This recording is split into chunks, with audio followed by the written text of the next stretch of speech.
En 1985, une adjointe et le shérif de la ville partirent en patrouille de nuit pour suivre une piste de routine, mais ne revinrent jamais au commissariat, déclenchant l'une des plus longues affaires de disparition du Texas.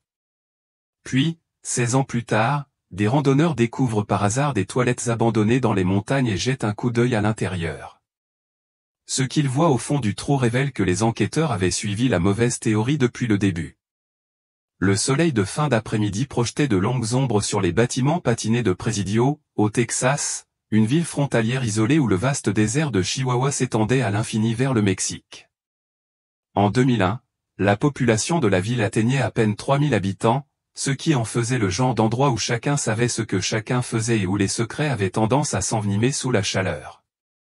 L'inspecteur Simon Reyes était assis, penché sur son bureau dans le petit commissariat, à examiner les témoignages d'une récente affaire de disparition. Une jeune fille de 17 ans avait disparu 3 jours auparavant, et la piste s'était déjà effacée. Les néons bourdonnaient au-dessus de sa tête tandis qu'il prenait des notes dans les marges, sa concentration était telle qu'il n'entendit pas les pas s'élancer dans le couloir avant que l'agent Martinez ne fasse irruption chez lui. L'inspecteur Martinez haletait, son uniforme trempé de sueur malgré la climatisation. On vient de recevoir un appel d'un garde forestier des Monts Chinati. Des randonneurs ont trouvé un corps. Simon leva brusquement les yeux. Encore une fille disparue? Non, monsieur. C'est un agent des forces de l'ordre en uniforme, répondit Martinez. Le corps est là depuis longtemps, mais il est bien conservé, il a été retrouvé dans une vieille dépendance. Simon se leva aussitôt, sa chaise raclant le linoléum. Son esprit explora les possibilités. Donnez-moi le dossier de la disparition du shérif Ray Ulbrook et de son adjointe Leia Ortega en 1985. C'est la seule affaire que nous ayons concernant des policiers disparus. Cela pourrait être lié. Les yeux de Martinez s'écarquillèrent de reconnaissance. Tout le monde au département était au courant de cette affaire, c'était l'affaire non résolue la plus tristement célèbre du Presidio. Tout de suite, inspecteur. Simon attrapa sa veste et descendit. Le commissariat bourdonnait déjà d'activité, les policiers s'activant avec détermination à mesure que la nouvelle se répandait. Il aperçut l'inspectrice Cara Dupont près de la machine à café et lança, « Cara, on a un corps dans les montagnes, peut-être lié à l'affaire Ulbrook-Ortega.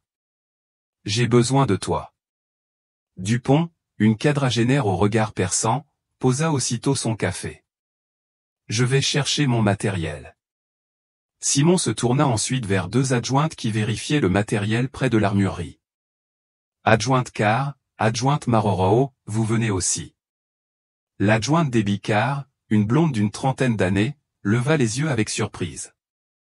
L'adjointe Trish Maroro, légèrement plus jeune, les cheveux auburn tirés en arrière en un chignon serré, échangea un regard avec sa collègue. Simon remarqua une lueur de malaise entre elles, une pointe de malaise, peut-être même de peur. Il se souvenait maintenant, 16 ans plus tôt, lorsque le shérif Ulbrook et l'adjoint Ortega avaient disparu, Debbie et Trish, jeunes policières, avaient livré des témoignages troublants. Elles avaient affirmé que le shérif Ulbrook s'était montré inapproprié avec elles, leur avait fait des avances non désirées et avait créé un climat de travail hostile. Elles n'avaient rien dit sur le moment, par peur des représailles, mais après la disparition du shérif et de l'adjoint Ortega, elles avaient finalement fait leur déposition. La théorie dominante était que Ulbrook avait kidnappé Ortega, l'avait peut-être agressé ou tué, puis s'était enfui, mais aucune des deux n'avait jamais été retrouvée. Le groupe regagna rapidement ses véhicules. Martinez réapparut avec un épais dossier en papier craft, le dossier de l'affaire non résolue. « Voilà, inspecteur. Tout ce que nous avons sur la disparition de 1985. »« Monte, » lui dit Simon. « Fais-moi un briefing en chemin. » Ils montèrent dans 2 voitures de patrouille, Simon et Martinez dans le véhicule de tête, le dossier étalé sur les genoux de Martinez. Alors qu'il quittait le parking du commissariat et se dirigeait vers les montagnes, le jeune policier commença à lire.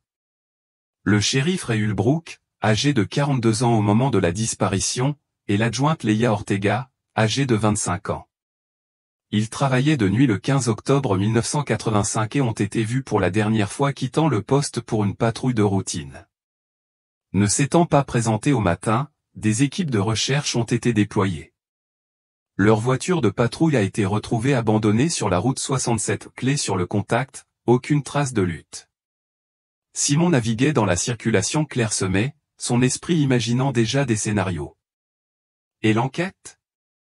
Des recherches approfondies dans le désert environnant n'ont rien donné. Le FBI a été brièvement appelé. Lien suspecté avec les cartels de la drogue opérant dans la région. Des entretiens avec des habitants ont révélé que Ulbrook et Ortega enquêtaient sur des rumeurs de disparition de jeunes filles, un possible trafic d'êtres humains lié à des opérations transfrontalières. Le soir de leur disparition, ils auraient prévu de se rendre au Dusty's Pure Saloon, un bar réputé pour les routiers et les passeurs. Le paysage changea à mesure qu'ils gravissaient les montagnes Chinati, les broussailles du désert cédèrent la place à un terrain rocheux parsemé de genévriers et de pins-pignons. Simon prit son téléphone et composa un numéro qu'il avait conservé depuis 16 ans. Madame Ortega, ici l'inspecteur Simon Reyes, de la police de Presidio. La voix qui répondit était plus faible que dans ses souvenirs, vieillie par 16 ans d'incertitude. Madame, je vous appelle au sujet de l'affaire de votre fille. Nous avons trouvé des preuves qui pourraient être liées. Pouvez-vous venir au Mont Chinati? J'enverrai des agents vous escorter. La voix de Maria Sol Ortega se brisa sous l'émotion. Des preuves après tout ce temps? Est-ce Leia? Nous n'en sommes pas encore certains, madame, mais je voulais que vous le sachiez immédiatement. Les policiers vous expliqueront tout.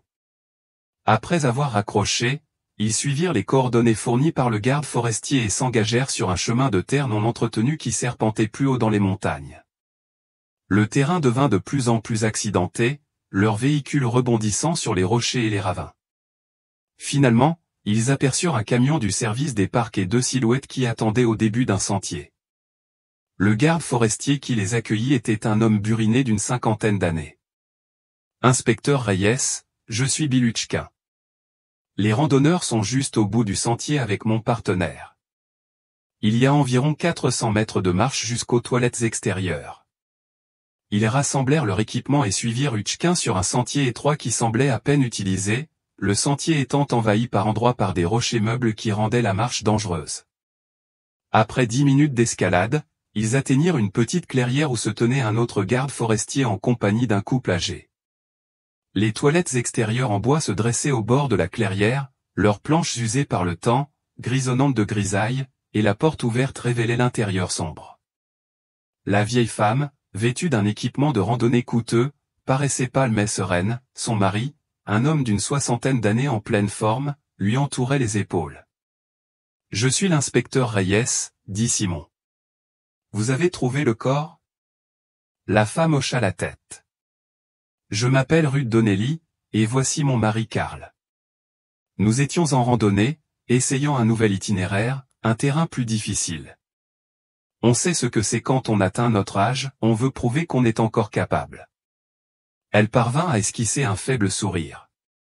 J'avais besoin d'aller aux toilettes après notre longue ascension, c'est là que, j'ai laissé tomber mes lunettes, des lunettes à double foyer. Carl a ajouté, je l'ai appelé pour qu'elle m'aide à les récupérer.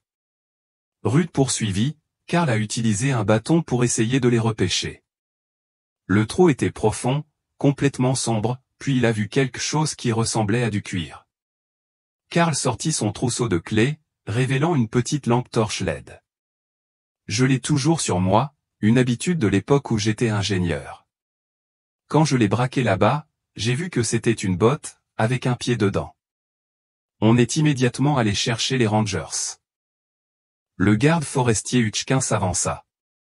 À mon arrivée, nous avons soigneusement retiré la lunette des toilettes pour mieux voir. C'est là que nous avons vu l'uniforme, l'insigne et ce qui semble être une arme de service.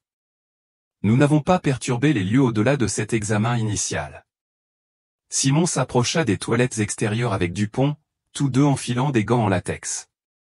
La structure était typique des installations isolées, une simple boîte en bois avec un banc au-dessus d'une fosse profonde. Mais alors qu'il scrutait l'obscurité en contrebas, la lampe de poche de Simon éclaira quelque chose qui lui coupa le souffle. Le corps était partiellement visible parmi des couches de débris desséchés, la sécheresse de la montagne avait momifié des parties de la dépouille, préservant des détails qui auraient dû disparaître avec le temps. Un uniforme de shérif était clairement visible, ainsi qu'un insigne terni et la crosse d'un revolver dépassant d'un étui en cuir. Simon a dit, appelez une équipe d'experts et des ouvriers équipés. Nous allons devoir démonter une partie de la structure. En attendant du personnel supplémentaire, Simon a interrogé les gardes sur l'histoire des toilettes extérieures. Ce sentier a été officiellement abandonné en 1992, explique Hutchkin. Formation rocheuse instable, risque de glissement de terrain, nous avons cessé de l'entretenir, y compris cette installation. Honnêtement, je suis surpris que ces gens soient parvenus jusqu'ici, les balises du sentier ont été retirées il y a des années. On l'a vu sur une vieille carte topographique, a admis Karl. On pensait que ce serait une aventure. L'équipe médico-légale est arrivée moins d'une heure plus tard, accompagnée d'ouvriers portant outils et équipements de protection. Ils ont soigneusement démonté le plancher en bois autour de l'abattant des toilettes, créant ainsi une ouverture plus grande. Le processus a été lent et méticuleux, chaque planche a été retirée avec soin afin de préserver toute preuve potentielle. Lorsqu'ils ont finalement extrait le corps, l'équipe médico-légale a été stupéfaite par son état. Le docteur Patricia Chen, médecin légiste, s'est accroupi près des restes. Les conditions arides d'ici, combinées à l'environnement anaérobie d'une fosse étanche, ont créé des conditions idéales pour une momification partielle. Les couches de déchets se sont déposées et compostées au fil des ans, contribuant ainsi à la préservation de certains tissus. Elle examina attentivement le badge, utilisant une brosse douce pour enlever les débris. Le numéro est encore lisible, lut-elle à voix haute. Simon sentit son estomac se nouer lorsque Martinez le compara au dossier. C'est le matricule du shérif Ulbrook, murmura Martinez. Les implications furent immédiates. Si c'était le shérif Ulbrook, alors tout ce que nous pensions de cette affaire était faux. Simon remarqua les adjoints Carr et Marot se tenant à l'écart du groupe, visiblement secoués. Des larmes coulaient sur le visage de Debbie, et Trish était enveloppée dans ses bras, comme si elle avait froid, malgré la chaleur de l'après-midi. Le bruit d'un autre véhicule qui arrivait attira l'attention de Simon. Marisol Ortega sortit d'une voiture de patrouille, épaulée par un jeune policier. 16 ans d'espoir et de peur l'avaient vieilli, mais son regard était toujours vif, toujours scrutateur. Madame Ortega, dit Simon, la rejoignant avant qu'elle puisse s'approcher des lieux. Je dois vous préparer. On a trouvé un corps, mais ce n'est pas celui de Leia. L'espoir et le désespoir se luttaient dans son expression.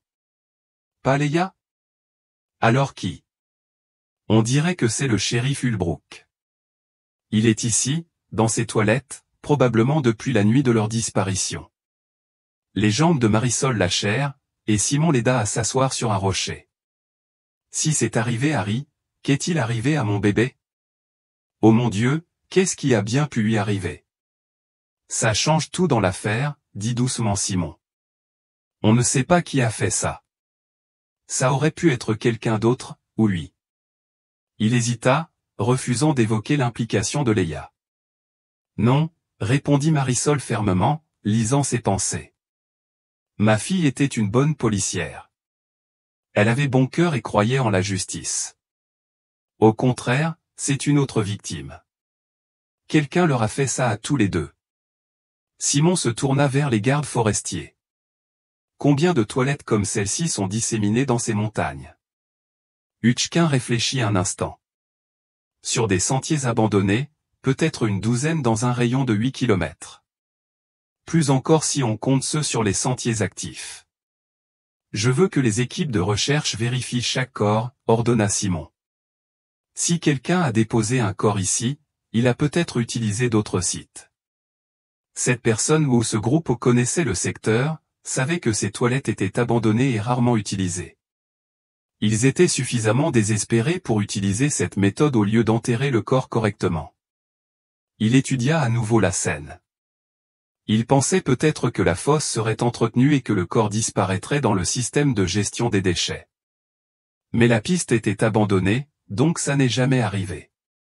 L'équipe médico-légale a soigneusement emballé les preuves et prélevé des échantillons malgré la contamination.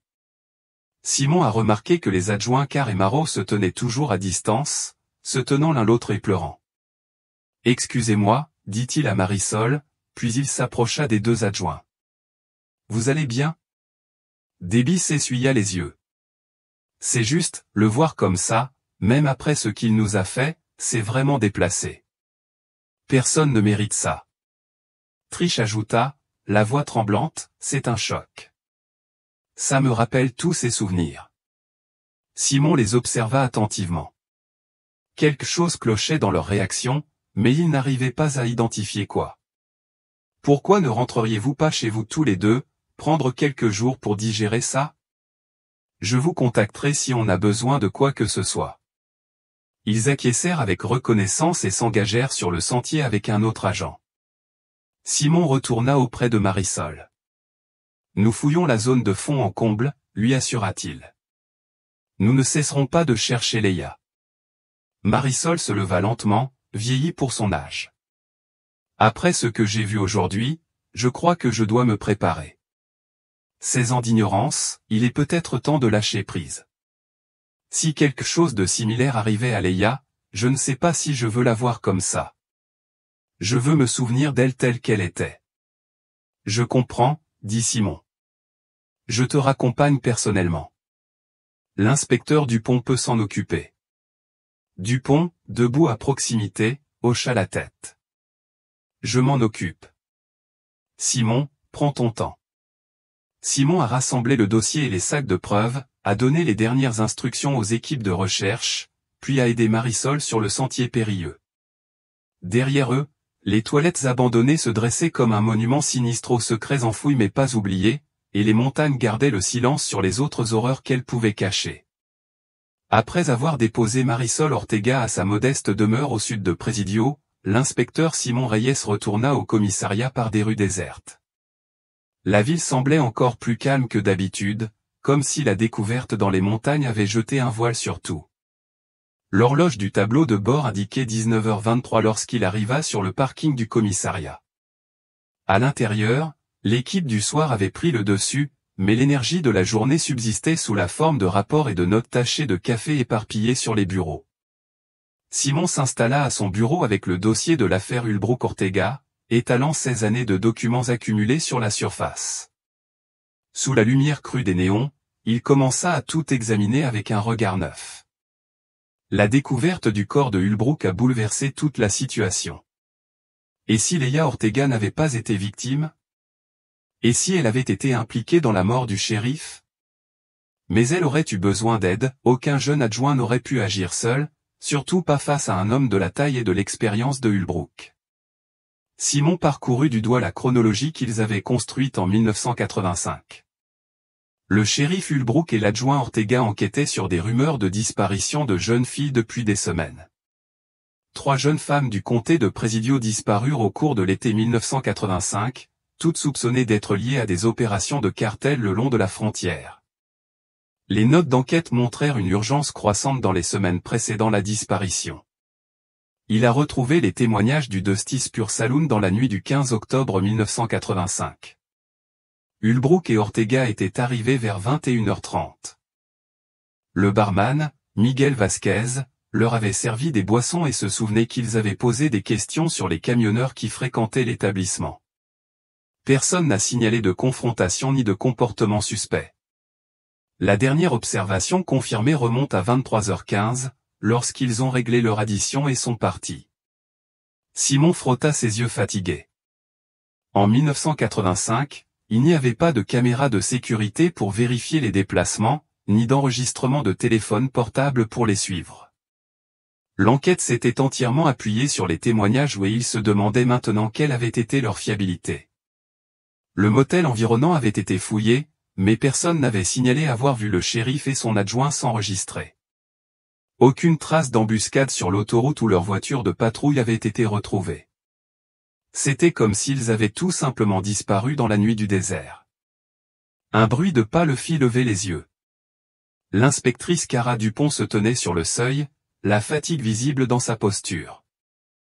Les gardes forestiers ont terminé de vérifier les autres toilettes, rapporta TL en s'asseyant sur une chaise en face de son bureau. Rien.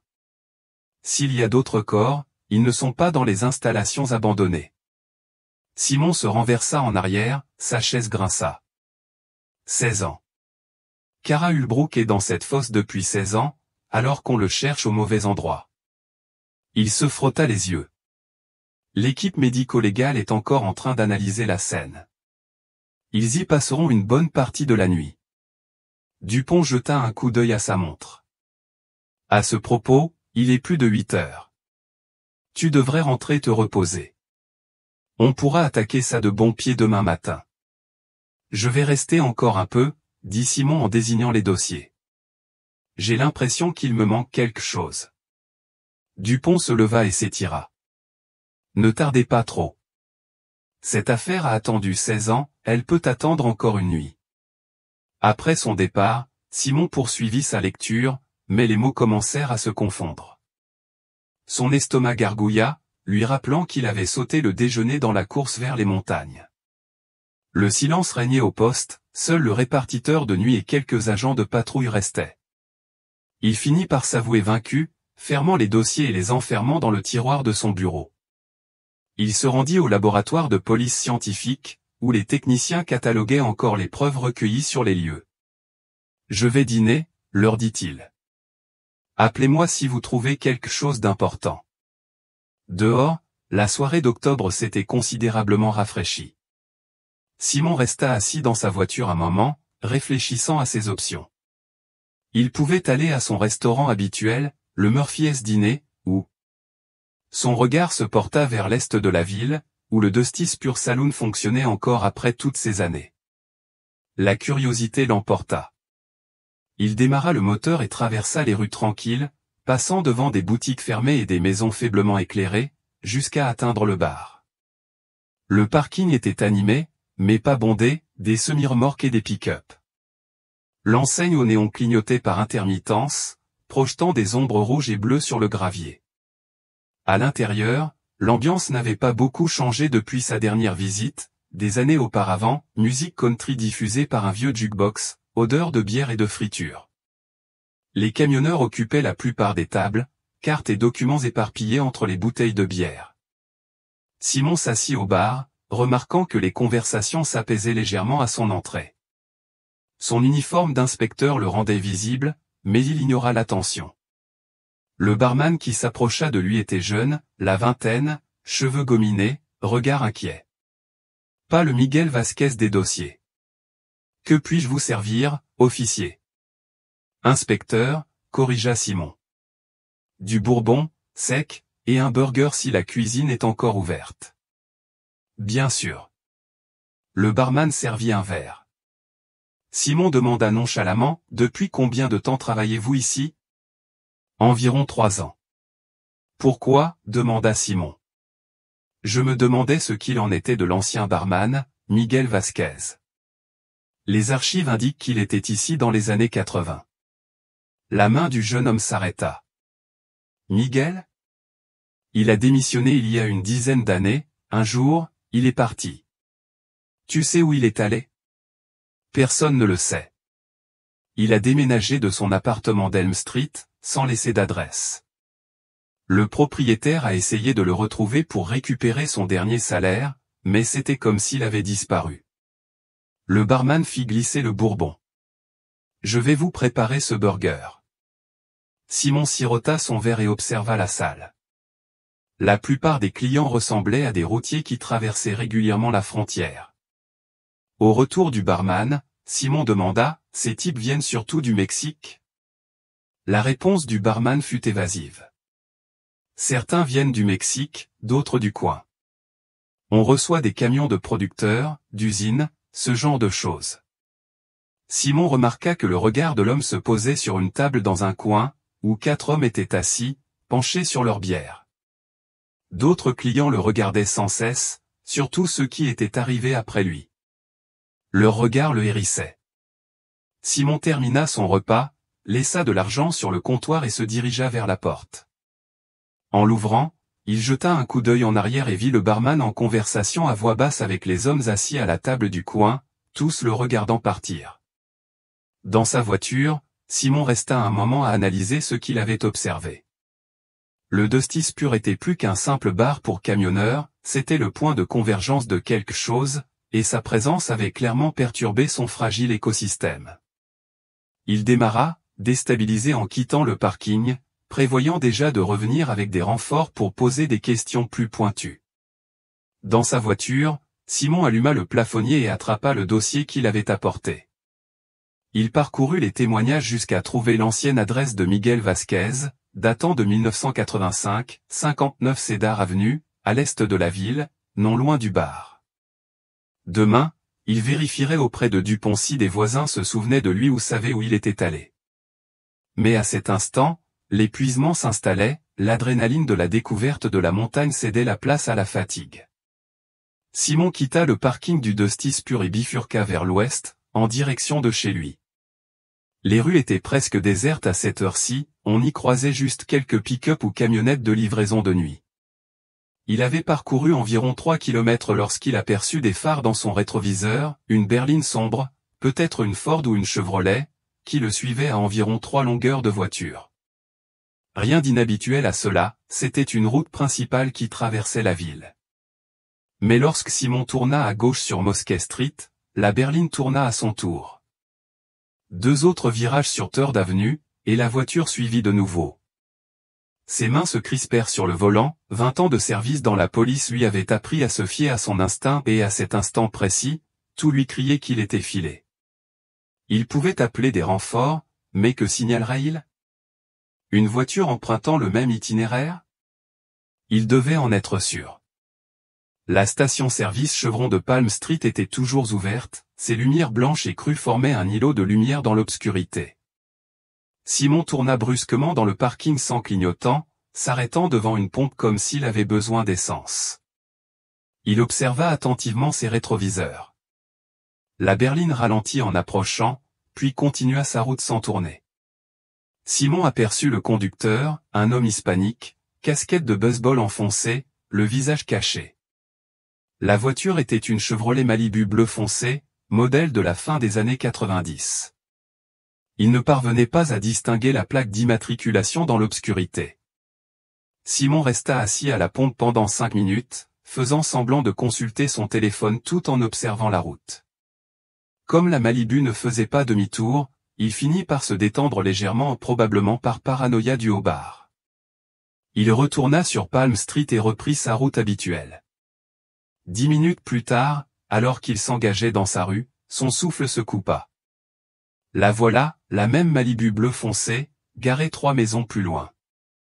Phares éteints, moteur silencieux. Simon ralentit sa voiture de patrouille, observant la maison où se trouvait la berline le 47 Cedar Avenue. Toutes les fenêtres étaient sombres, pas de lumière sur le porche, aucun signe de vie. Il baissa sa vitre à moitié, tendant l'oreille, des grillons, un chien qui aboyait au loin, le bourdonnement des climatiseurs. Puis, rompant le silence, le bruit sec d'une vitre brisée retentit, suivi d'un cri étouffé. Il semblait provenir de l'intérieur de la maison plongée dans l'obscurité. Simon saisit sa radio. Unité 23 à l'appel, je suis au 47 avenue Cedar. J'ai entendu des bruits de verres brisés et des cris à l'intérieur de la résidence. Je procède à une vérification de sécurité. Copie, unité 23. Des renforts sont disponibles si nécessaire? Je suis prêt, répondit Simon, même s'il savait que l'unité la plus proche était probablement à 15 minutes. Il s'approcha de la porte d'entrée, la main posée sur son arme de service, mais sans la dégainer. La sonnette ne déclencha pas de réponse, alors il frappa fermement. Police. Tout va bien là-dedans? Des pas s'approchèrent de l'intérieur et la porte s'ouvrit sur un homme d'une 40aine d'années, d'origine hispanique, vêtu d'un jean et d'un maillot de corps blanc. Simon ne le reconnut pas, mais ce n'était pas inhabituel, Presidio avait grandi ces dernières années. Bonsoir, officier, dit l'homme, la voix calme mais les yeux fatigués. Inspecteur Simon, corrigea Théil. J'ai entendu du verre se briser et quelqu'un crier. Puis-je vous demander ce qui s'est passé? Les épaules de l'homme se détendirent. Oh, ça, j'ai renversé le vase de ma femme. Celui que sa mère lui avait offert. Elle s'est énervée, tu sais comment les femmes sont avec leurs affaires. Votre femme est à la maison? J'aimerais lui parler pour m'assurer que tout va bien. Elle est dans la salle de bain, en train de faire le ménage. Elle a pleuré à cause du vase, il lui tenait beaucoup à cœur. L'homme n'avait pas bougé de l'embrasure de la porte, son corps bloquant la vue de Simon à l'intérieur. Simon essaya de regarder derrière lui à l'intérieur. L'intérieur était sombre, mais il distinguait des formes dans ce qui semblait être le salon. Là, sur le canapé, se tenait une silhouette immobile, mais indéniablement humaine. « Monsieur, qui d'autre est dans la maison avec vous ?» demanda-t-il, le cœur battant. « Tu viens de, ma femme et moi. » Comme je l'ai dit, elle est dans la salle de bain. Mais la silhouette sur le canapé n'avait pas bougé. L'instinct de Simon le harcelait à nouveau, mais il était seul sans renfort et n'avait techniquement aucune raison valable de forcer l'entrée. Un vase cassé et une dispute conjugale n'étaient pas des crimes. Il alluma sa radio, sans quitter l'homme des yeux. Centrale, unité 23. Un résident signale la casse accidentelle d'un vase. La situation domestique semble sous contrôle. Je nettoie. Bien reçu? Unité 23, allez-y. Simon s'éloigna de la porte. Très bien, monsieur. Désolé de vous déranger. Bonne nuit à tous. Vous aussi, officier, dit l'homme en fermant déjà la porte. Simon retourna à sa voiture de patrouille, les nerfs à vif. Il resta assis un moment au volant, puis sortit son portable et appela le numéro personnel de Dupont. Simon? Sa voix était hébétée. Qu'est-ce qui ne va pas? Désolé de te réveiller, Cara. J'ai un problème. Il expliqua rapidement sa visite au bar, sa filature et l'étrange rencontre à la maison. Quelque chose cloche. Cette silhouette sur le canapé, si sa femme était dans la salle de bain, qui était-ce? Dupont était enfin réveillé. Tu crois que c'est lié à l'affaire Ulbrook? Le timing est trop fortuit. Tu te présentes au bar où Ulbrook a été vu pour la dernière fois, et soudain, tu es filé. Et cette maison? Il marqua une pause, se souvenant de quelque chose. Attendez, l'adresse est le 47 Cédar Avenue. L'ancien barman habitait au 59 Cédar, dans la même rue. C'est peut-être une coïncidence, mais dans cette ville, on sait tous les deux que c'est mieux. Simon démarra son moteur. On peut me rejoindre? Je veux patrouiller dans le coin ce soir, surveiller la circulation. Donnez-moi 15 minutes. Où? Chevron sur Palm Street. J'attendrai là-bas. En chemin. Simon parcourut la courte distance jusqu'à la station-service, se garant de façon à pouvoir observer la route. La Malibu bleue avait disparu de Cédar Avenue quand il était parti, mais il pressentait qu'elle referait surface. Quoi qu'il ait pu trouver à Dusty Spur, personne ne voulait qu'il creuse plus profondément. 12 minutes plus tard, le véhicule personnel de Dupont arriva. Elle était vêtue d'un jean et d'une veste, son arme de service visible dans un étui d'épaule. Elle monta dans sa voiture de patrouille, emportant avec elle l'odeur du café. « Frère, aussi », dit-elle en lui tendant une tasse de voyage. Je me suis dit qu'on aurait peut-être besoin de caféine si on faisait un service de nuit improvisé. Simon l'accepta avec gratitude. Merci. Il se passe quelque chose, Cara. Je le sens. Alors voyons voir ce que c'est, dit-elle en vérifiant son arme. Par où commencer? Avenue Cédar, dit Simon en embrayant. Je veux revoir cette maison. De la station-service Chevron, ils empruntèrent les rues tranquilles en direction de Cédar Avenue. L'horloge du tableau de bord indiquait 22h47, et la plupart des habitants de Presidio étaient installés pour la nuit. En approchant de la maison où Simon avait effectué le contrôle sanitaire, il ralentit la voiture de patrouille. C'est étrange, murmura-t-il. La Malibu bleu foncé garée dehors avait disparu. La maison du 47 Cédar était plongée dans le noir et le silence, comme abandonnée. Simon se gara de l'autre côté de la rue, observant la rangée de maisons. Quelque chose le harcelait en regardant les numéros d'adresse. « Cara, dit-il. L'adresse du vieux barman était au 59 Cédar Avenue, non? Mais regardez les maisons. Ils ont tous deux scanné les numéros de rue, 45. 47. 49. 51, puis un espace où devraient se trouver les numéros 53 à 57, passant directement au numéro 61. Il n'y a pas de 59, a observé Dupont. Ce n'est pas juste. Regardons ça de plus près. Ils sortirent du véhicule, lampe de poche à la main. L'air nocturne était frais et calme, chargé d'une légère odeur de créosote venue du désert. Simon s'approcha de la maison qui aurait dû se trouver dans le 59e rang. Vu sa position, il s'agissait de la même maison sombre où il avait effectué le contrôle sanitaire. « Regardez ça », dit Simon en éclairant le numéro de la maison. Le 47 semblait plus récent que la peinture environnante, et en regardant de plus près, il distinguait de légers contours là où d'autres chiffres avaient été placés. Ce numéro a été changé récemment, à ce qu'il paraît. Dupont a contacté la station par radio. Nous avons besoin d'une vérification des registres fonciers de Cédar Avenue, plus précisément du 59, Cédar Avenue. Le numéro actuel est le 47, mais il semble avoir été modifié. En attendant l'intervention des secours, ils commencèrent à inspecter le périmètre de la maison. Aucune lumière ne perçait aux fenêtres. Aucun bruit ne résonnait à l'intérieur. L'absence de la Malibu suggérait que la personne qui était venue était partie précipitamment. Simon appela Dupont depuis la cour latérale. Par ici. Elle était accroupie près de la terrasse, examinant quelque chose près d'un pot en céramique vide. Simon la rejoignit et elle pointa avec sa lampe de poche, une petite épingle décorative gisait dans la terre, un papillon argenté orné de minuscules strass. Ils enfilèrent tous deux des gants en latex. Dupont ramassa l'épingle et la fit tourner à la lumière. « J'ai vu l'adjointe Déby porter ça, dit-elle.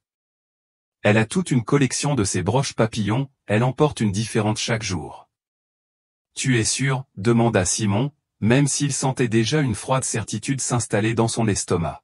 « Positif. Elle me les a montrés un jour, elle m'a dit que sa grand-mère avait commencé cette collection pour elle. » Le visage de Dupont était sombre. « Que fait Déby ici ?» Simon a scellé la broche dans un sac à preuve. « Ne tirons pas de conclusions hâtives, essayons de l'appeler. » Dupont sortit son téléphone et composa le numéro. Au bout d'un moment, elle secoua la tête. Directement sur la messagerie. Et c'est triche. Même résultat, messagerie vocale. Les messages d'envoi crépitaient dans leur radio. Unité 23, les registres indiquent que le 59 avenue Cédar a été enregistré pour la dernière fois au nom de Miguel Vasquez en 1985. Les registres fonciers postérieurs à 1991 sont flous, probablement en raison d'une erreur de classement. Le résident actuel à l'adresse indiquée comme 47 est Juan Delgado, il a emménagé il y a 3 mois. Il y a 3 mois, répéta Simon. Assez récent pour être suspect, surtout vu le changement de numéro. Cara, il faut qu'on aille voir Trish et Déby. Simon décida que Trish habitait plus près, à environ 6 pâtés de maison de Sage Street. Ils retournèrent précipitamment à la voiture de patrouille. Le trajet ne dura que quelques minutes, mais le malaise de Simon grandissait à chaque pâté de maison. Lorsqu'ils tournèrent sur Sage Street, il aperçut la petite maison en adobe de Trish Morrow à mi-chemin. La lumière du porche était allumée, mais la porte d'entrée avait un problème. La porte est entr'ouverte, a noté Dupont. Ils se garèrent et s'approchèrent prudemment, les mains sur leurs armes. La porte d'entrée était effectivement ouverte d'environ 15 cm, oscillant légèrement sous la brise nocturne. Simon apercevait l'obscurité au-delà. « Adjoint Morrow » appela-t-il. « C'est l'inspecteur Reyes, tout va bien ?» Aucune réponse. Ils échangèrent un regard, puis Simon poussa la porte plus largement avec sa lampe torche. Le faisceau éclaira immédiatement des taches sombres sur le carrelage de l'entrée, du sang. Centrale, nous avons une scène de crime possible au 312 rue Sage, a annoncé Simon par radio. Traces de sang visibles, renfort et expertise médico-légale requis. Copy units en route. Ils entrèrent prudemment, armes au poing. La traînée de sang s'étendait désormais de l'entrée jusqu'au couloir au bout des traces suggérant que quelqu'un avait été traîné.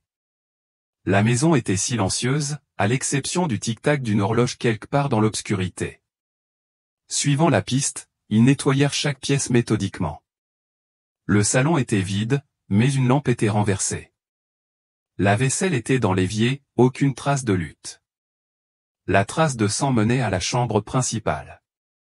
Cette chambre a été le théâtre de violences, observa Dupont en remarquant les meubles dérangés. Cela ne s'est pas fait sans bruit. Simon rengaina son arme et tenta de rappeler les deux adjoints. Toujours rien, sauf la messagerie vocale. Des renforts arrivèrent, sécurisant la scène pendant que la police scientifique commençait à analyser les traces de sang. Cela a un lien avec ce matin, dit Simon en arpentant le salon pendant que les techniciens de la scène de crime travaillaient. Nous avons retrouvé le corps de Hulbrook, et la même nuit, les deux adjoints qui avaient témoigné contre lui il y a 16 ans ont disparu. Dupont dit soudain, vous avez dit qu'il parlait au camionneur quand vous êtes parti? L'esprit de Simon s'emballa. Il chuchotait avec un groupe assis à une table dans un coin, me désignant du doigt, moi et ses camionneurs. Il a attrapé sa radio. Centrale inspecteur Reyes. J'ai besoin d'un avis de recherche immédiat et de la fermeture de toutes les routes de la ville. Aucun camion, je répète, aucun camion, commercial ou autre ne doit quitter Presidio jusqu'à nouvel ordre. C'est une demande importante, détective, a répondu l'agent. Nous avons 2 policiers disparus et un lien potentiel avec un trafic organisé. Faites en sorte que cela se produise. Simon intervint, installer des points de contrôle sur la 670 et sur chaque chemin de campagne qui y mène. Rien ne bouge sans inspection. Compris. Mise en œuvre immédiate. Simon se tourna vers Dupont. Ces camionneurs au bar savent quelque chose, et s'ils essaient de quitter la ville avec débit et triche, il faut agir vite. Dupont termina son café. Le justice pur, c'est ça? L'éperon poussiéreux, confirma Simon. Ils laissèrent la scène de crime aux mains d'autres policiers et regagnèrent précipitamment leur voiture de patrouille. Le temps pressait, et quelque part dans la nuit, 2 des leurs étaient en danger. Le lien entre la découverte du matin et les événements de la nuit devenait plus clair, mais Simon craignait qu'il ne soit déjà trop tard. Détective Reyes, nous pouvons donc le faire ici devant tout le monde, ou nous pouvons parler en privé. Le barman parcourut la pièce du regard, cherchant peut-être un soutien ou une issue de secours. Ne trouvant ni l'un ni l'autre, ses épaules s'affaissèrent. Il y a un bureau au fond. Il les suivit dans un couloir étroit, passant devant les toilettes, jusqu'à un bureau exigu qui sentait la cigarette froide et la bière renversée. Des classeurs métalliques bordaient un mur, et un bureau débordant de reçus et de factures occupait la majeure partie de l'espace. Simon ferma la porte tandis que Dupont se plaçait de manière à pouvoir observer à la fois le barman et l'entrée. « Comment t'appelles-tu » commença Simon. « Carlos. Carlos Mendoza. »« Très bien, Carlos, voilà où nous en sommes. » Simon s'appuya contre le bureau, d'un ton conversationnel mais ferme. « Nous enquêtons sur des disparitions de jeunes femmes dans le comté de Presidio. Ces affaires semblent liées à des trafics, peut-être liées à la drogue. Or, dans une ville de cette taille, si des camionneurs transportent des marchandises illégales de l'autre côté de la frontière, quelqu'un dans leur bar préféré le saurait. » Carlos secoua la tête. « Je sers juste à boire, mec. Je ne pose pas de questions. »« Voyez, c'est là que vous vous trompez, » dit Dupont. « Ne pas poser de questions alors que vous savez que des crimes sont commis fait de vous un complice. Mais nous aider maintenant fait de vous un témoin. La façon dont le procureur perçoit les choses change radicalement. » Simon regardait Carlos se débattre avec ses options. La sueur perlait sur le front du jeune homme malgré la fraîcheur de la nuit. « Tu peux être du bon côté, » insista Simon, ou quand on te connectera à ces réseaux de trafiquants et on le fera ou tu sombreras avec tout le monde. À toi de voir. La résistance de Carlos finit par s'effondrer. Bon, d'accord. Écoute, je ne sais pas tout. Mon boulot, il me paie un supplément pour surveiller les flics, la DEA, tous les agents qui arrivent. Quand quelqu'un comme toi débarque, je suis censé prévenir certaines personnes. Quelles personnes, demanda Simon.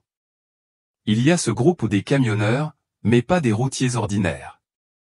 Ils viennent d'Ojinaga. Carlos s'essuya le visage avec un torchon. Ojinaga, Chihuahua, précisa Dupont. Juste de l'autre côté de la frontière. Comment s'appellent-ils? Je les ai entendus utiliser Los Transportistas, parfois les transporteurs. Vraiment original, non? Carlos tenta un faible sourire qui s'évanouit rapidement. Ils passent peut-être 2 fois par semaine. Toujours des camions différents, mais le même noyau dur. Que transportent-ils? Demanda Simon, même s'il soupçonnait qu'il le savait déjà. Carlos regarda le sol. Je n'ai jamais posé la question directement, on ne pose pas ce genre de questions si on veut continuer à respirer. Mais il y a des rumeurs. Quel genre de rumeurs? La drogue, évidemment, tout le monde le sait. Mais parfois, il marqua une pause, semblant reprendre courage, parfois je les voyais avec des jeunes femmes. Pas des prostituées de l'autre côté de la frontière, mais des Américaines. Elles étaient dans les camions, l'air effrayé ou drogué. J'ai essayé de ne pas le remarquer, a ajouté Carlos. Simon sentit sa mâchoire se serrer. Et tu n'as jamais pensé à signaler ça, à qui? Carlos rétorqua avec une énergie soudaine, vous pensez être les premiers policiers à passer par ici? D'autres étaient au courant, probablement payés pour fermer les yeux. Comment pouvais-je savoir à qui faire confiance? Cela fit réfléchir Simon. Le lien entre débit et triche devenait plus évident. Vous gardez de la drogue ici? Demanda Dupont. Non, je le jure sur la tombe de ma mère, pas de drogue dans le bar. Ce n'est pas mon truc. Je surveille et je rapporte. C'est tout. Simon échangea un regard avec Dupont. Le barman était un petit individu, un rouage dans une machine plus vaste, mais il pourrait bien être la clé pour retrouver les adjoints disparus. Tu viens au poste, décida Simon. On a besoin d'une déposition complète, et tu vas nous aider à identifier ces camionneurs à partir de photos. Carlos hocha la tête, lamentablement. Suis-je en état d'arrestation? Cela dépend de votre utilité, dit Dupont. Pour l'instant, vous êtes un témoin. Continuez à coopérer et vous le resterez. Ils escortèrent Carlos jusqu'au bar principal. Plusieurs clients étaient déjà partis, et ceux qui restaient évitèrent soigneusement de les regarder. 2 agents en uniforme les attendirent à la porte pour conduire Carlos au poste. Dehors, Simon a immédiatement pris sa radio, coordonnant les actions avec plusieurs agences. La police des frontières doit vérifier les caméras pour détecter les camions qui ont traversé ces dernières heures.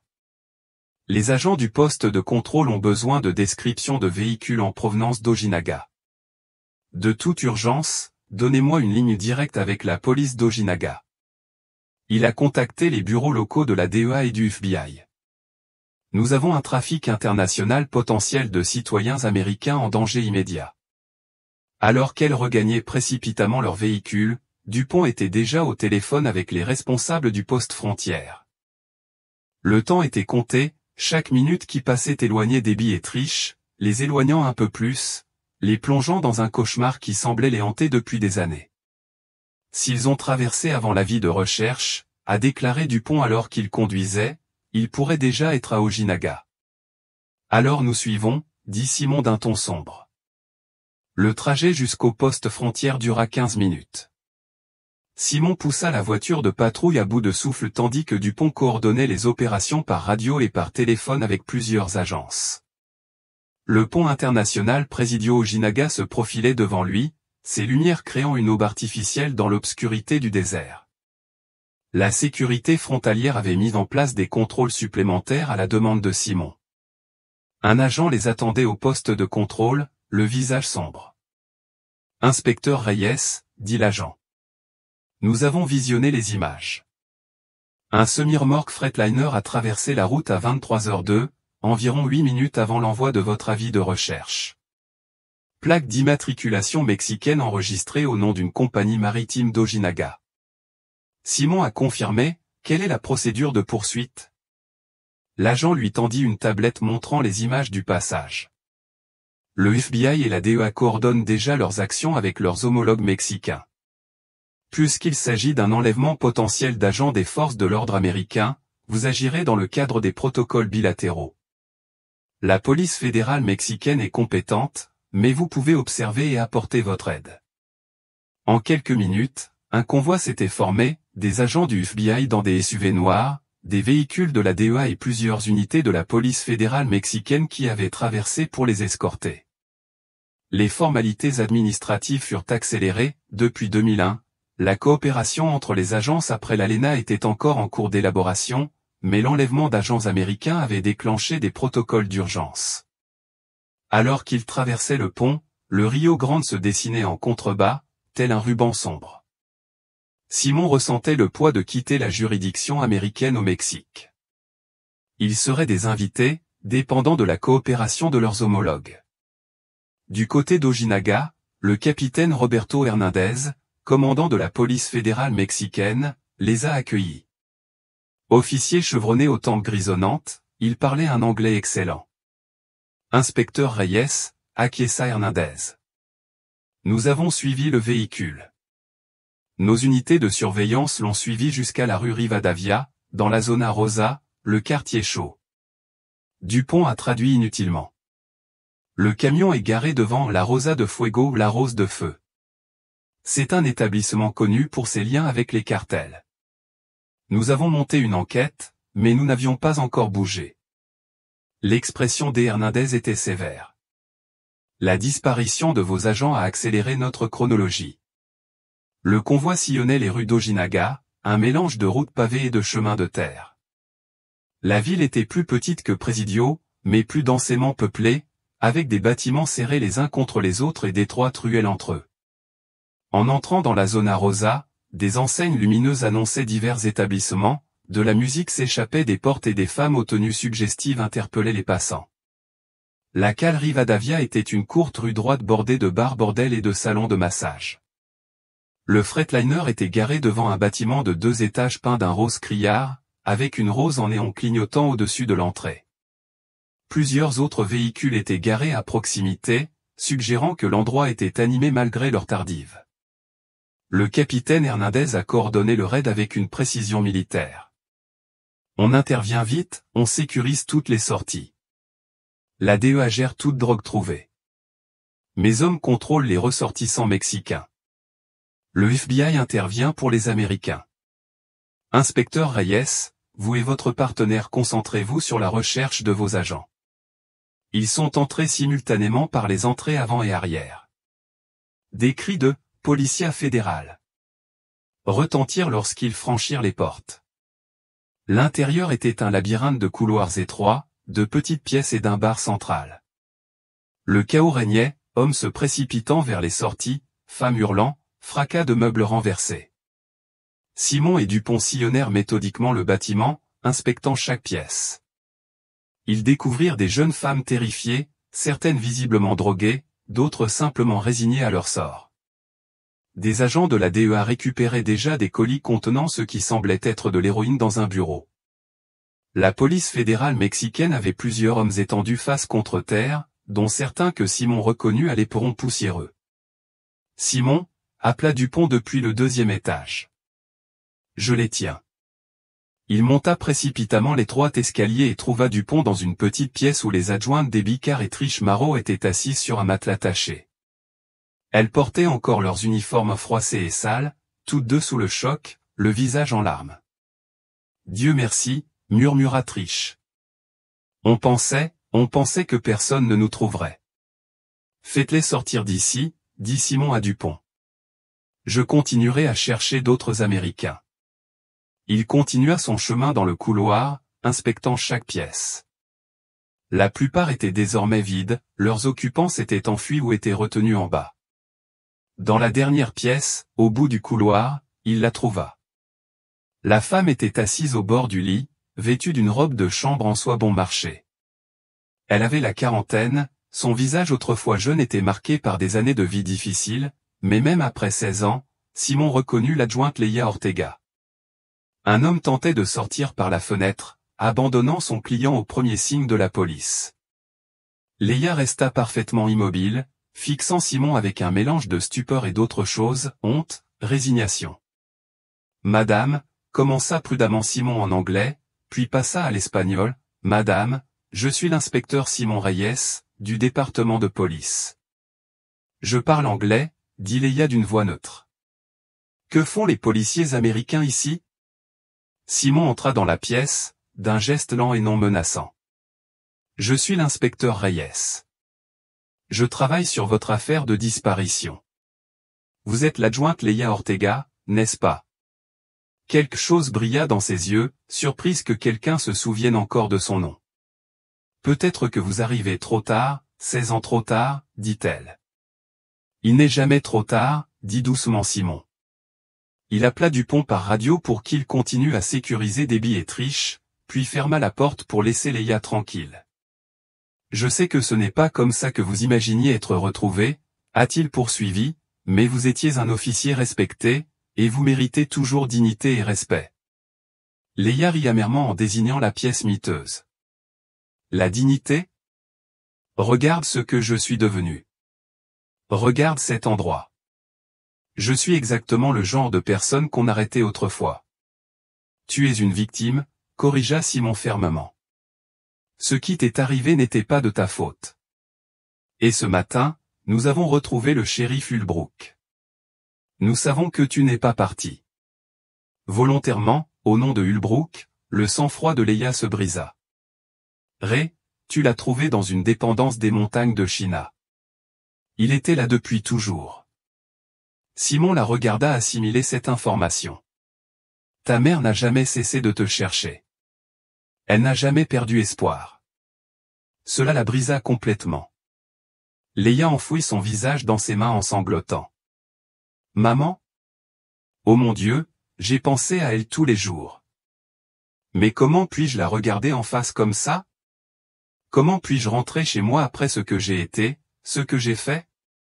Simon s'assit prudemment sur une chaise en bois en face d'elle, gardant une distance professionnelle tout en faisant preuve de compassion. « Tu as survécu. C'est ce qui compte, et ta mère veut que tu rentres à la maison, quoi qu'il arrive. » La porte s'ouvrit et Dupont jeta un coup d'œil à l'intérieur. Debbie et Trish sont en sécurité. L'équipe médicale les examine. D'autres Américaines sont également en cours de traitement. Simon hocha la tête, puis se tourna vers Leia. « On devrait te sortir d'ici, te faire examiner par l'équipe médicale. Ensuite, on pourra arranger une visite pour que tu voies ta mère. Presidio n'est qu'à 30 minutes. Elle pourrait être là d'ici 1 heure. » Leia s'essuya les yeux, l'air perdu. « Elle dort probablement, il est si tard. Je ne crois pas qu'elle ait bien dormi depuis 16 ans. » Simon dit doucement, « Veux-tu que je l'appelle ?» Leia le fixa un long moment, puis hocha lentement la tête. « Oui, s'il te plaît. J'ai besoin de ma mère. » Ils l'ont aidée à rassembler le peu de biens qu'elle possédait, principalement des vêtements usagés. En bas, la scène était un chaos contrôlé, les autorités mexicaines s'occupaient des employés et des clients des maisons closes, les agents de la DEA cataloguaient les drogues, le FBI interrogeait les victimes potentielles du trafic. Pendant tout ce temps, Simon a gardé Leia près de lui, la protégeant des escaliers et préservant sa dignité. À l'extérieur, les équipes médicales avaient installé une zone de triage. Elles ont d'abord examiné Leia, confirmant que son état était stable malgré des années de maltraitance. Debbie et Trish ont également été autorisées à être transportées, mais les 3 femmes auraient besoin d'examens médicaux complets ultérieurement. Simon s'est éloigné pour appeler Marisol Ortega, sachant qu'il était sur le point de lui annoncer une nouvelle qui allait changer sa vie. Derrière lui, dans la nuit éclairée par les néons du quartier le plus sombre d'Ojinaga, 3 femmes, perdues dans différentes ténèbres, furent enfin retrouvées. L'enquête était loin d'être terminée, mais pour l'instant au moins, elles étaient saines et sauves. Le commissariat de police fédérale d'Ojinaga était un modeste bâtiment en béton qui sentait le café fort et le désinfectant. Compte tenu du caractère international de l'opération, le capitaine Hernandez avait organisé les premiers interrogatoires ici avant le rapatriement des citoyens américains à Presidio. Simon conduisit Leia dans une petite salle d'interrogatoire, tandis que Dupont emmenait Debbie et Trish dans une autre. La pièce ne contenait qu'une table en métal et 3 chaises. Leia était assise en face de Simon, les mains serrées autour d'une tasse de café qu'on lui avait apportée. Elle avait enfilé une chemise et un pantalon propre fournis par la Croix-Rouge mexicaine, mais elle paraissait encore fragile, comme si elle était sur le point de se briser à tout moment. « Je tiens à préciser que vous n'êtes pas en état d'arrestation », commença Simon en posant un enregistreur sur la table. « Vous êtes une victime, mais j'ai besoin de comprendre ce qui s'est passé il y a 16 ans et tout ce qui s'est passé depuis. Tu peux faire ça ?» Leia hocha la tête, sa voix à peine plus forte qu'un murmure. « Par où veux-tu que je commence ? Le début, le 15 octobre 1985, votre relation avec le shérif Ulbrook, l'enquête que vous meniez. » Leia prit une inspiration tremblante. Ray et moi enquêtions sur des rumeurs de disparition de jeunes filles. 3 jeunes femmes du comté de Presidio avaient disparu cet été-là, toutes soupçonnées d'être liées à des trafics. Nous suivions des pistes depuis des semaines, nous rapprochant d'un enjeu majeur. « Quelle était votre relation avec Ulbrook ?» demanda Simon. « Professionnel. C'était mon instructeur à mon arrivée. » Malgré ce que Debbie et Trish ont dit plus tard, Ray était un homme bien dur, peut-être un peu vieillot, mais il n'a jamais franchi les limites, ni avec moi ni avec quiconque. Elle marqua une pause, sirotant son café. Ce soir-là, après notre service, nous avons décidé d'aller faire un tour au Dusty Spurs Saloon. Notre informateur nous a dit que les camionneurs là-bas savaient peut-être quelque chose sur les filles disparues. Simon se pencha en avant. « Raconte-moi ce qui s'est passé au bar. » Nous sommes arrivés vers 21h30. L'endroit était bondé de beaucoup de camionneurs. Ray et moi nous sommes séparés pour poser des questions, en essayant de paraître décontractés. Je discutais avec des chauffeurs près du billard quand Ray m'a appelé au bar. Il nous avait commandé des bières à tous les deux et nous a dit qu'il fallait qu'on se fonde dans la masse. Son visage s'assombrit à ce souvenir. On avait à peine touché à nos verres que j'ai commencé à avoir des vertiges. Ray aussi. Je l'ai vu agripper le bar, essayant de rester debout. « Tu as été drogué ? » Du Rohypnol, probablement, ou quelque chose de similaire. Le temps qu'on réalise ce qui se passait, il était trop tard. On est sorti en titubant pour essayer de rejoindre notre voiture de patrouille, mais il nous attendait. Qui attendait ? 4 hommes. J'en ai reconnu un, Raúl Espinosa, surnommé El Lobo. Il dirigeait les trafics entre Presidio et Ojinaga. Les autres étaient ses hommes de main. Les mains de Leia tremblaient autour de sa tasse de café. Ray a essayé de se battre, même drogué, il a réussi à dégainer son arme. Mais il était en infériorité numérique et manquait de coordination à cause de la drogue. Ils l'ont battu à coups de démonte-pneus. Comme il refusait toujours de se battre, El Lobo lui a tiré 2 balles dans la poitrine. Simon prit des notes, l'air neutre malgré l'horreur de ce qu'il entendait. Que s'est-il passé ensuite ? Ils ont paniqué. Quelqu'un dans le bar a entendu les coups de feu et a appelé. J'étais à peine conscient, mais je les ai entendus se disputer sur la conduite à tenir. Ils m'ont jeté dans une camionnette, et je les ai vus charger le corps de Ray dans un camion. C'est à ce moment-là qu'une autre voiture de patrouille est arrivée, Debbie et Trish, demanda Simon. Leia hocha la tête. Il répondait à l'appel concernant les coups de feu. Mais au lieu d'arrêter qui que ce soit, j'ai vu El Lobo leur parler. Même drogué, j'entendais des bribes de conversation, argent supplémentaire, protection, blâmer le shérif. Il concluait un marché. Simon sentit les pièces du puzzle s'emboîter. Alors Debbie et Trish étaient déjà impliqués dans le cartel ? Je ne pense pas avant cette nuit-là. Mais El Lobo était malin. Ils savaient qu'ils avaient désespérément besoin d'argent. Tout le monde au commissariat était au courant des dettes de jeux de débit et des frais médicaux du fils de Trish. Il leur a fait une offre qu'ils ne pouvaient refuser. Ils ont aidé à dissimuler le meurtre. Ils ont laissé aux hommes d'El Lobo le temps de nettoyer les lieux et de s'enfuir. Plus tard, ils ont dû aider à jeter le corps de Ray dans les toilettes extérieures, pensant qu'elle serait réparée et qu'il disparaîtrait.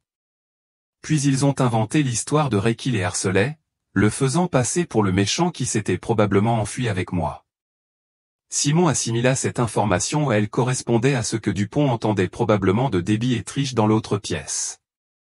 Que t'est-il arrivé après cette nuit-là? Le sang-froid de Leia finit par se fissurer. Ils m'ont emmené à Ojinaga, ont brûlé ma carte d'identité, m'ont mise sous sédatif pendant des semaines. Ce qu'ils ont fait. Elle ne put continuer un instant. Ils m'ont brisé physiquement, mentalement, sexuellement. Le temps que l'effet des drogues se dissipe et que je comprenne où j'en étais, j'étais trop traumatisé pour me battre. Ils m'ont rebaptisé Lucia et m'ont mise au travail dans leur bordel. Pendant 16 ans, tu n'as jamais essayé de t'échapper? Sa voix était amère. Je n'avais ni papier d'identité, ni argent, ni aucun moyen de prouver qui j'étais. Le bordel était surveillé en permanence. D'autres filles qui tentaient de s'enfuir étaient battues ou tuées, pour l'exemple. Au bout d'un moment, après des années de cette vie, on commence à croire qu'on le mérite. Que c'est ce qu'on est devenu. Simon remarqua, le scandale autour du prétendu harcèlement de Hulbrook a éclipsé tout le reste. Il ajouta, El Lobo s'en est vanté un jour, comme si tout avait parfaitement fonctionné. Tout le monde était tellement obsédé par le shérif, considéré comme un prédateur, que personne ne vous a vraiment cherché. Un coup frappé à la porte les interrompit. Dupont entra avec un dossier, l'air sombre. Elle le tendit à Simon, qui le lut rapidement. Debbie Carr a tout avoué, les dettes de jeu qui avaient dégénéré, l'affaire avec El Lobo, l'aide apportée pour se débarrasser du corps de Hulbrook. Simon a lu à voix haute la déclaration de Trish, ils étaient poussés par le désespoir à payer les traitements contre la leucémie de son fils. Ils se sont convaincus que Hulbrook le méritait. Soit vous nous aidez, soit vous disparaissez comme les autres, c'est ce qu'El Lobo leur a dit ce matin en découvrant le corps de Ray. Ils savaient que c'était fini. Leia murmura, ils ont dû essayer de se retirer de leur accord avec le cartel et se sont fait avoir pour leurs ennuis. Simon confirma, le cartel ne pouvait pas prendre le risque de les voir parler. On frappa encore, un officier mexicain les informa en espagnol que la mère de Leia était arrivée. Simon vit le visage de Leia pâlir. Elle est là, dit Dupont. Les agents frontaliers ont accéléré son passage. Elle attend ce moment depuis 16 ans. Simon se leva. Avant de partir, l'équipe médicale devrait vous examiner attentivement. Ensuite, nous organiserons votre placement en centre d'hébergement pour tous les deux, le temps de constituer le dossier contre El Lobo et son organisation. Ils sortirent de la salle d'interrogatoire et se dirigèrent vers le poste principal. De l'autre côté de la pièce, Simon vit Debbie et Trish être contrôlés par les autorités mexicaines avant leur transfert vers Presidio. Les deux femmes gardaient la tête baissée, incapables de croiser le regard de qui que ce soit. Puis Simon la vit, Marisol Ortega, debout près de l'entrée, serrant un petit sac à main. Ces années de chagrin et d'espoir l'avaient vieilli, mais son regard était toujours vif, toujours scrutateur. Lorsqu'elle aperçut Leia, sa main se porta à sa bouche. Mi-Haris. Mi-Ja, c'est toi? Leia fit un pas hésitant en avant. Maman? Je suis tellement désolé. Je suis si sale, si brisé. Je ne mérite pas d'être agente des forces de l'ordre. Je n'ai même pas pu me protéger moi-même, comment aurais-je pu protéger qui que ce soit d'autre? J'ai fait des choses terribles, je suis devenu le genre de personne qu'on arrêtait. Mais Marisol était déjà en mouvement, traversant la pièce à grands pas pour prendre sa fille dans ses bras. Non, non, Mi-Ja. Ce qui est arrivé n'était pas de ta faute. Tu es ma fille, et je t'aime quoi qu'il arrive. On peut prendre un nouveau départ.